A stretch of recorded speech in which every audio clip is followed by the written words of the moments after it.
खालिद अहमद के साथ रिश्ता जरा जाती भी, उनसे भी डांट खाई। खालिद साहब का मुतालिया बहुत वसी था, रेंज बहुत थी उनके मौज़ूआत की, और वो हैंड्स ऑन थे जिस दुनिया में रह रहे हैं उसमें। वो आप जानते ही हैं कि वो जो सूफिया के बारे में कहा जाता है ना कि उन्होंने वो मुझे उसकी ठीक से फारसी या कोई किसी भी ज़ुबान में कुन, उसकी तह तक पहुंचना, हकीकत को ऐसे देख लेना जैसे कोई अपनी हथेली देख रहा हो। खालिद अहमद उन लोगों में से थे। वो फना फिल इल्म, हो सकता है लोगों ने किताबों में पढ़ा हो, हमने फना फिल इल्म देखा, और वो खालिद अहमद थे। मैं आपको उसकी और इंकसार की, आलिम का इंकसार तो भाई जेन्युइन होता है। हमारे गाजी सलाहुद्दीन साहब कराची से तशरीफ़ लाए थे, दिसंबर 2001 की बात है। कुछ खाना वाना शाम का चल रहा था होटल के लाउंज में। तो आपको पता है गाजी साहब ज़रा मध्यम सुरों के आदमी हैं। खालिद साहब थे तो वो पठान ना, तो वो एक उनके अंदर उन्हें देख के कुव्वत का एहसास होता था। हालांकि वो कुव्वत उन्होंने इस्तेमाल उस तरह से कभी की नहीं, लेकिन उनकी बॉडी लैंग्वेज, एक जेनेटिक फ्रेम बनता है ना। तो गाज़ी साहब पीछे से आकर कहने लगे, खालिद साहब आप इतना कैसे पढ़ लेते हैं? ये वो दिन थे जब पलंग पे एक ही कोहनी के बल पढ़े हुए किताब पढ़ते पढ़ते उन्हें टेनिस एल्बो हो गई थी, और बाकायदा उन्हें थेरेपी कराना पड़ रही थी खालिद अहमद को। तो उन्होंने कहा कितना कैसे पढ़ लेते हैं? क्योंकि यार पढ़ने के पैसे मिलते हैं। हालांकि जितने पैसे मिलते थे वो हमें मालूम है, और जिन्हें पैसे का लालच होता है वो किताबें नहीं पढ़ा करते, आप जानते हैं। नो, खालिद अहमद के इल्म की जो वुसअत है, जो वुसअत थी, अनफॉर्चुनेटली 17 नवंबर 2024 तो हमारे लिए वो जिसे यौमुल खसारा कहते हैं ना, वो तो हमारे गरीब होने का दिन था। 17 नवंबर 2024 जब खालिद अहमद का इंतकाल हुआ।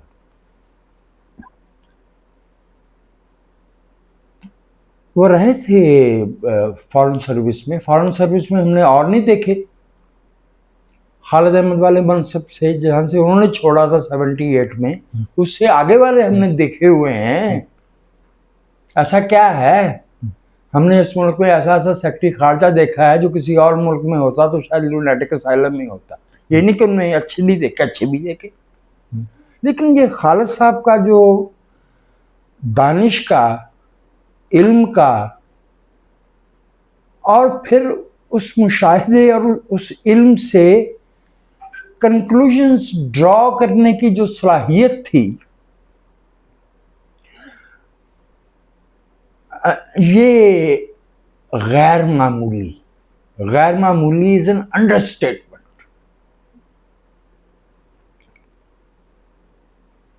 एनीवेयर इन द वर्ल्ड इस इल्म और इस ज़हनी प्रवास का बंदा दुनिया के किसी हिस्से में, किसी भी प्लेटफॉर्म पे, he would have been the pick of the group.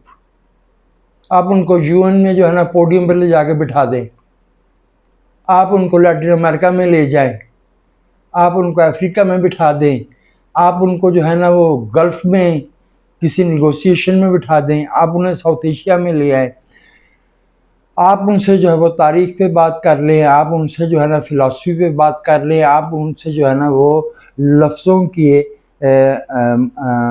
वो कहाँ से आए हैं, ज़बानें कैसे तश्कील पाती हैं, कैसे एक दूसरे पे असरअंदाज होती हैं, से लेके कौन सी खबर किन लफ्ज़ों में कहाँ लगेगी तक, one and only Khalid Ahmed. तो जब मैं थोड़ा सा घबरा रहा था रहमान साहब और डॉक्टर इकबाल अहमद के साथ नाम लेने में खालिद अहमद का, उसकी वजह ये है कि ये रहमान साहब की जो पैदाइश थी मेरे इल्म के मुताबिक वो 1929 थी, मेरे इल्म के मुताबिक, और जो डॉक्टर इकबाल अहमद थे उनकी पैदाइश 1932 की थी, और जो खालिद अहमद साहब की पैदाइश थी वो 21 दिसंबर 1943 थी। तो बीच में तकरीबन कोई 10 से 12 बरस का फासला ज़मानी मौजूद था। दैट इज़ वाई मैं ज़रा थोड़ा सा झिझक रहा था। बाकी इंसान ज़िंदगी में बहुत से लोगों से मुतासिर भी होता है, और जो है वो कोई ये मैं तो इस बात का कायल हूँ भाई जिसने एक लफ्ज़ का तलफ़्फ़ुज़ भी ठीक कर दिया तो उसका एहसान है।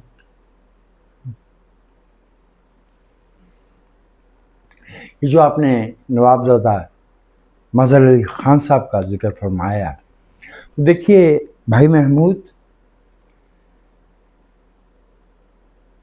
मैं तो आपको, आप जानते हैं, आप से रफ़ाकत और आपसे आपकी शफ़क़त और आपकी दोस्ती का जो एहसान है वो तो बहुत दूर जाता है।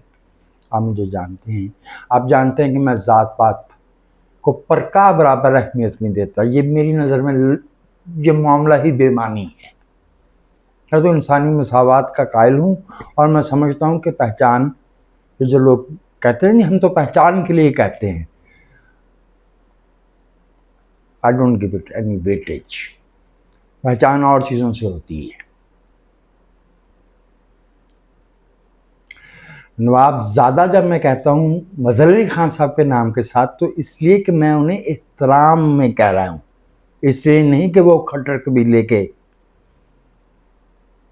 से ताल्लुक़ रखते थे नस्बी तौर पे। ये हसब नसब, ये हम लोगों की किताब में इसकी कोई अहमियत नहीं है। नवाबज़ादा मज़हर अली ख़ान की पैदाइश 1917 की। उस दिन अभी पिछली नशस्त में जिन बुज़ुर्गों के हम नाम ले रहे थे ये उनसे बड़े थे। ये जो 1917 का बरस है ये बड़ा खुशनसीब बरस था। हमारे बेहतरीन सियासी रहनुमा गौस बख्श गंजो की पैदाइश भी 1917 की थी। नवाबज़ादा नसरुल्लाह की पैदाइश भी 1917 की थी।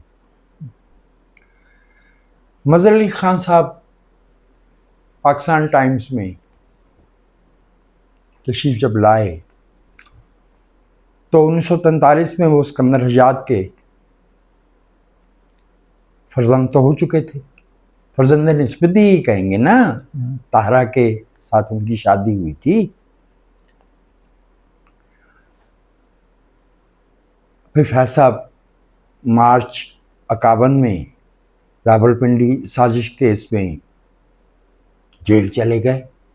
तो पाकिस्तान टाइम्स की ज़िम्मेदारी सारी की सारी मज़हर अली ख़ान साहब पे आ गई, और उन्होंने वो ज़िम्मेदारी इस खूबसूरती से निभाई कि जब फैज़ साहब वापस तशरीफ़ लाए जेल से तो उन्हें महसूस हुआ कि मज़हर साहब तो ये काम इस खुश उसलूबी से कर रहे हैं कि उन्होंने अपना, जिसे कहना चाहिए कि जो काम था उसको फर्दर महदूद कर लिया, नॉमिनल रह गया। मज़हर अली ख़ान साहब Pakistan, and I am proud of to say it, Pakistan का जो सहाफ़ी है, मैंने सहाफ़ी पर जोर इसलिए दिया कि बहुत से लोग सहाफ़ी नहीं होते, लेकिन जो सहाफ़ी है पाकिस्तान का वो साउथ एशिया में बहुत ऊपर है। उसकी वजह ये है कि जो हमारा बड़ा हमसाया है ना ईस्ट में, उन्हें 18 माह की इमरजेंसी छोड़ के कभी इस तरह के मामला से वास्ता नहीं पड़ा। उन्होंने 4 नंगे मार्शल लॉ नहीं देखे, उन्होंने बरस बरस और डेकेड आफ्टर डेकेड, अशरा दर अशरा उस अंधेरी सुरंग में सफर नहीं किया जिसे नादीदा हुकूमत कहते हैं। जो ना मार्शल लॉ होता है कि इंटरनेशनल पब्लिक ओपिनियन उस पर कुछ कसमस आए, और ना जमहूरियत होती है। हमारा सहाफ़ी उस आजमाइश से गुजरा है, और उस आजमाइश में 2 जिल्दों में उनके इदारिये मौजूद हैं, ऑक्सफोर्ड से छपे हुए हैं, ईयर्स ऑफ वेस्ट और फर्स्ट 12 ईयर्स। आप देख लीजिए कि उन इदारियों में मौज़ूआत की रेंज क्या है। वो बड़े मैदान का खिलाड़ी था। जैसे भुट्टो साहब के बारे में एक समझदार आदमी ने एक दफ़े कहा था कि अपने रकबे, लोकेशन और दीगर बहुत से जावियों से पाकिस्तान भुट्टो साहब की सियासी सलाहियतों के मुकाबले में छोटा मैदान था। उनकी जूलांगाह फितरी तौर पे इससे ज़्यादा थी। इसी तरह से मज़हर अली ख़ान की सहाफ़त के लिए पाकिस्तान निस्बतन एक महदूद मैदान था। He was a man of principle, he was a very competent person, बहुत ही अहलियत के आला दर्जे पे थे। लेकिन ये मामूली बात है, अहलियत बहुत से लोगों में होती है,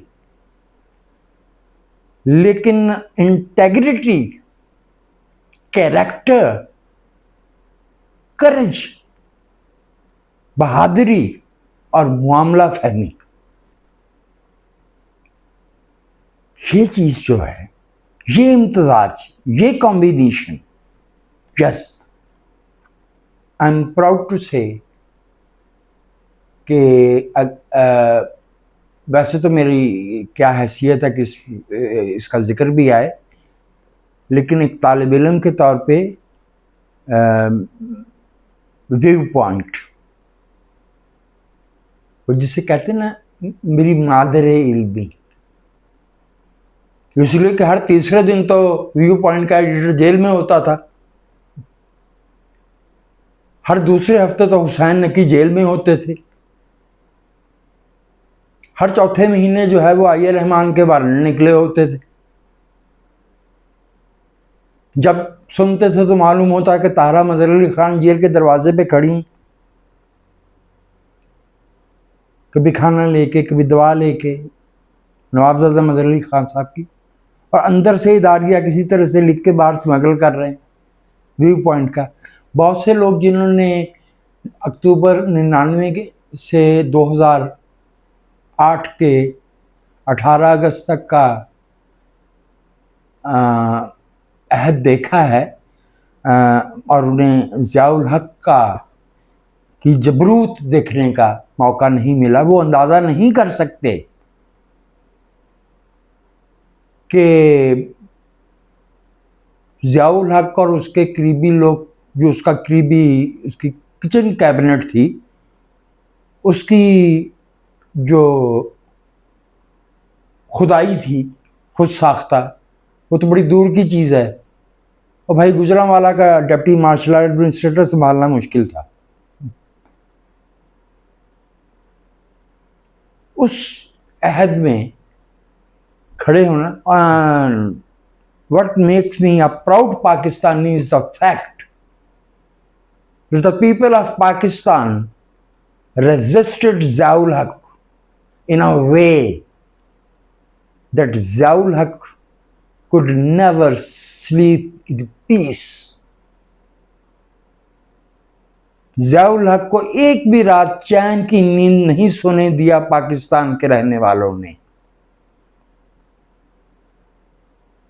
तो उसमें जो किरदार था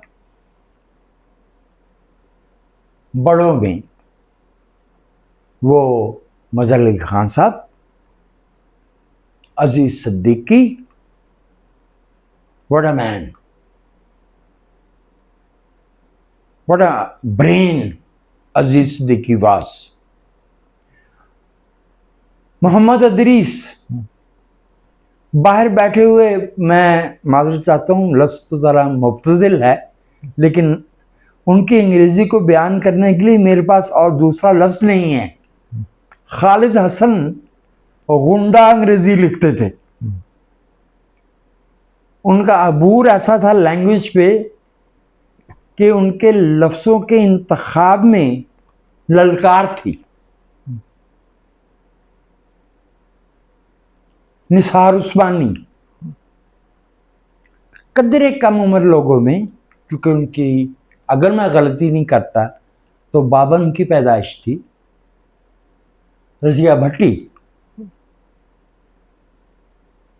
जो आपने चूँकि व्यू पॉइंट का जिक्र करते हुए फरमा दिया भाई महमूद के हफ्त रोज़ा, लैलो निहार का आपने जिक्र फरमाया, उर्दू हफ्त रोज़ा, उससे बेहतर हफ्त रोज़ा पाकिस्तान की तारीख में नहीं आया। अगरचे हफ्त रोज़ों की बहार तो 70 में थी, लेकिन मेयार वो नहीं था। आपने व्यू पॉइंट का जिक्र किया।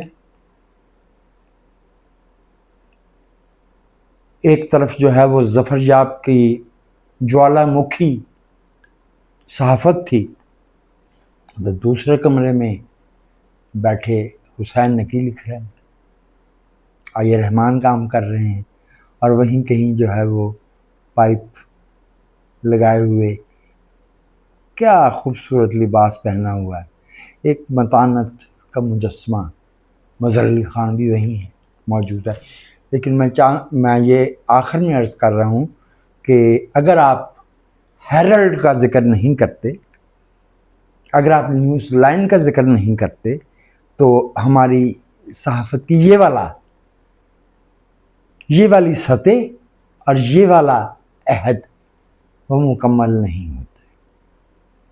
बहुत बड़ी दरसगाहें थीं ये सहाफ़त की, एंड जिस तरह से हर आमरीत जो है वो हमारे बेहतरीन बच्चे खा जाती है,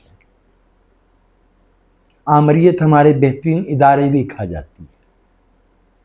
तो ये, अब आप इसको अलमिया कह लीजिए, इत्तफाक कह लीजिए, हादसा कह लीजिए, नाअहली कह लीजिए, कि हेरल्ड और न्यूज़ लाइन इमरान खान साहब के अहद में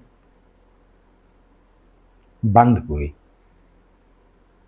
तफसील इसकी कि कैसे बंद हुए वो एक फिर कभी। ये जो आपने मोहतरमा रज़िया भट्टी का जिक्र फरमाया, तो एक तो मैं आपसे ये अर्ज़ करूँ कि लाहौर के मुकाबले में कराची सकाफ़ती एतबार से तो मदनी खुशबू होती है ना, उस एतबार से कराची लाहौर से बहुत मुख्तलिफ रहा है। ज़ेबुन्निसा हमीदुल्लाह मिरर की मुदीर, सुरवर्दी को ललकारने वाली एक खातून मुदीर, 1956, ज़ेबुन्निसा हमीदुल्लाह। वो फिर बाद में ये मुल्क छोड़ के चली गई, लेकिन रवायत तो बन गई थी ना।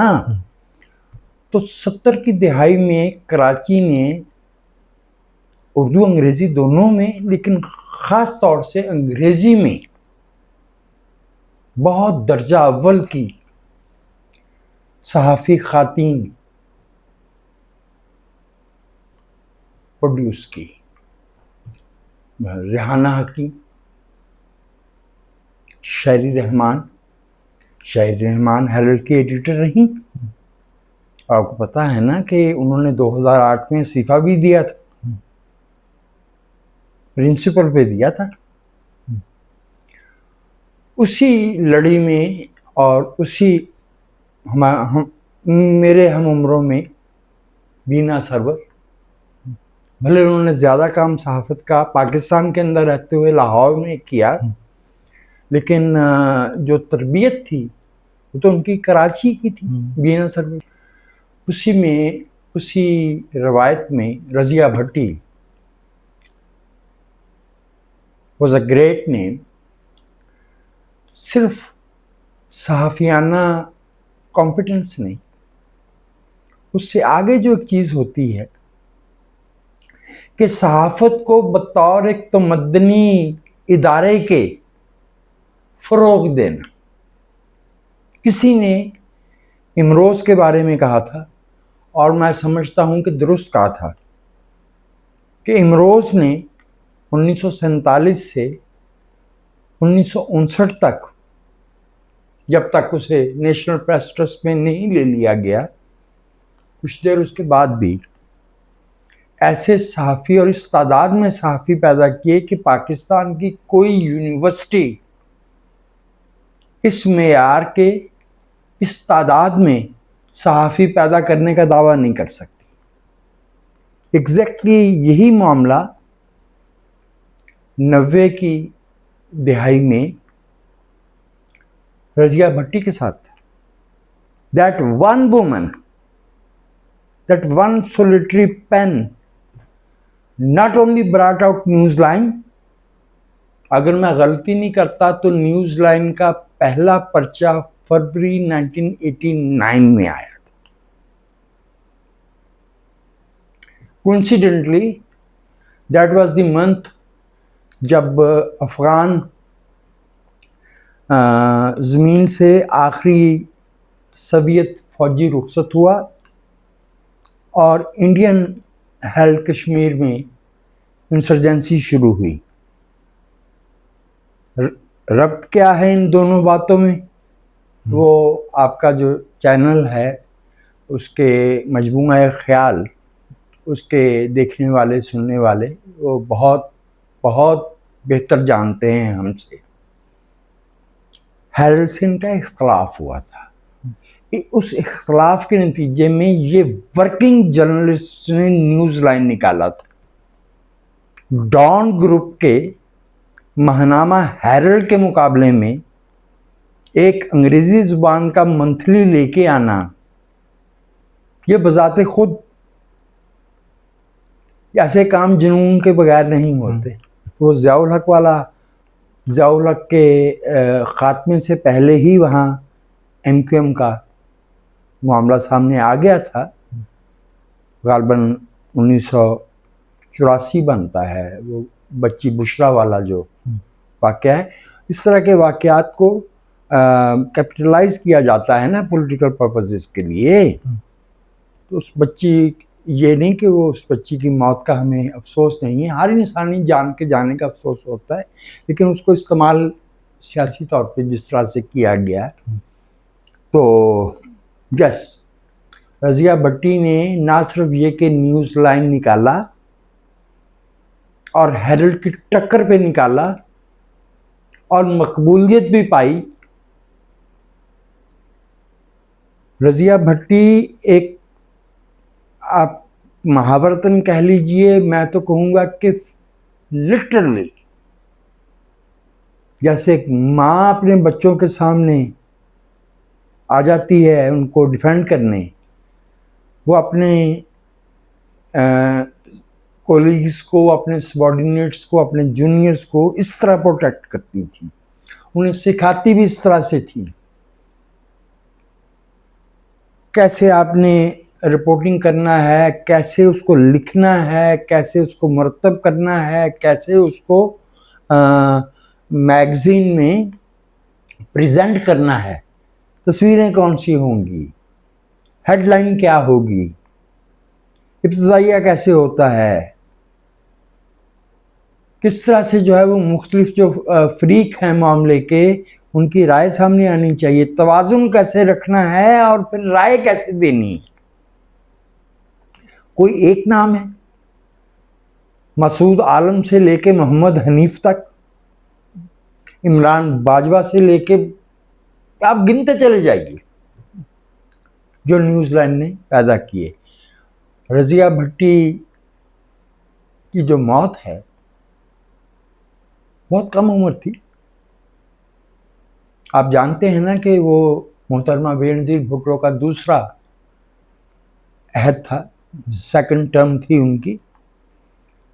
आज जब हम ये बात कर रहे हैं भाई महमूद, तो आज अगर मैं गलती नहीं करता तो 27 मई 2025 है, और गालिबन कल या परसों रात कमाल अज़फ़र का इंतकाल हुआ है। कमाल अज़फ़र ही गवर्नर थे, और ये धमकियां वहीं से आ रही थीं, गवर्नर हाउस से, जिन्हें रज़िया भट्टी अपने पे ले रही थीं, अपने से कम तजुर्बाकार अपने कोलीग्स को प्रोटेक्ट करने के लिए, कि वो दबाव जो है वो ब्रेन हेमरेज की सूरत अख्तियार कर गया। ये इस मुल्क में एक दफ़े नहीं हुआ, ये इस मुल्क में इब्राहिम जलीस पे भी हुआ।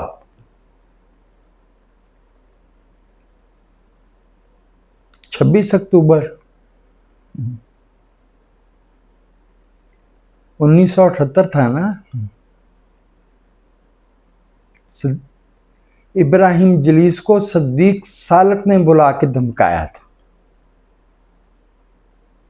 सद्दीक सालक की क्या हैसियत थी? बात यह है कि इब्राहिम जलीस को ये दुख और ये सदमा ले गया कि ये 400 सहाफ़ी जो मसावात का है ये बेरोजगार हो जाएगा। वो मिल के आए थे सद्दीक सालक से, और उन्होंने ज़ाहिर है वही किया, वही कहा जो जब हेरल्ड बंद हुआ है तो उसके आखिरी एडिटर बदर आलम थे, आसिफ गफूर ने कहा था। आसिफ गफूर भी जिंदा है, बदर आलम भी जिंदा है। अब सद्दीक सालक दुनिया में नहीं है, ना इब्राहिम जलीस है, तो कोई बाद में आने वाला मुवर्रिख ही इसकी गवाही दे सकता है ना। या कराची में जो सहाफ़ी इस वक्त उस ज़माने के हयात हैं, मिसाल के तौर पे महनाज रहमान बैठी हैं, फाजुर रहमान की बेवा, वो गवाह हैं। जाहिद हुसैन तशरीफ फरमा है, मुजाहिद बरेलवी उस ज़माने के हैं, वो जूनियर थे, यंग मैन। यही मामला रज़िया भट्टी के साथ हुआ था। और मुझे याद है, चूँकि बात हमारे बीच में होती रहती है इन मामलात पे, तो आप जानते ही हैं जो हमारे लिए एहतराम है डॉक्टर इकबाल अहमद का। तो मेरे भाई डॉक्टर इकबाल ने रज़िया भट्टी की वफ़ात पे जो उनकी ओबिचुरी लिखी थी, उसका टाइटल क्या था? We Pakistan thy finest daughter is no मोर।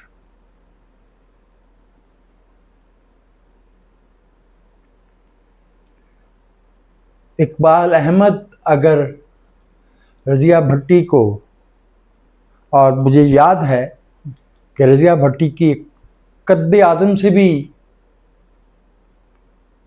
बड़े साइज़ की तस्वीर जो है वो बरसों, वो जो मेन मार्केट गुलबर्ग में शरीफ कॉम्प्लेक्स में HRCP का के दफ्तर में इस कमरे से 3 गुना छोटा कमरा आईए रहमान साहब का था, उसमें दीवार पे रज़िया भट्टी की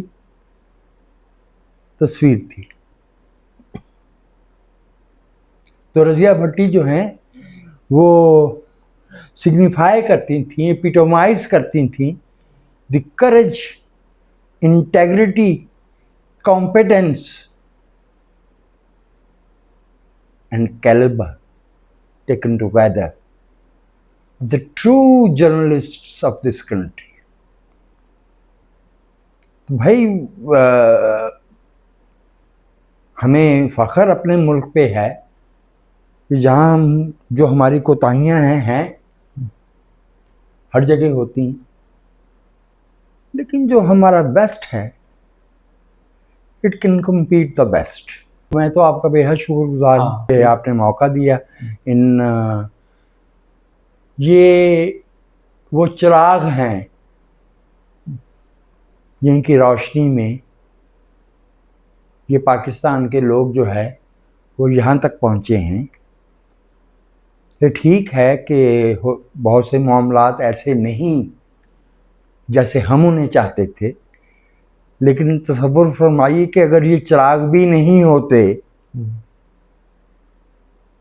तो फिर as a collective, as a nation हम कहाँ होते।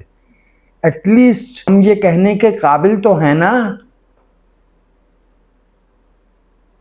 कि we didn't made it to the best of our potential, लेकिन हमारे बेहतरीन लोगों ने कोई कसर नहीं छोड़ी, वो किसी से पीछे नहीं रहे, वो किसी से घट के नहीं रहे। अपनी सलाहियत में, अपनी ज़हनी सलाहियत में, अपनी दयानत में, अपनी अहलियत में। तो श्रद्धांजलि है ना, कौमों की ज़िंदगी ऐसे ही आगे बढ़ती हैं अगर वो याद रखें कि ये हमारे कौन से संगे मील थे और उन पे कौन से चिराग रोशन थे। बहुत शुक्रिया भाई महमूदुल्लाह।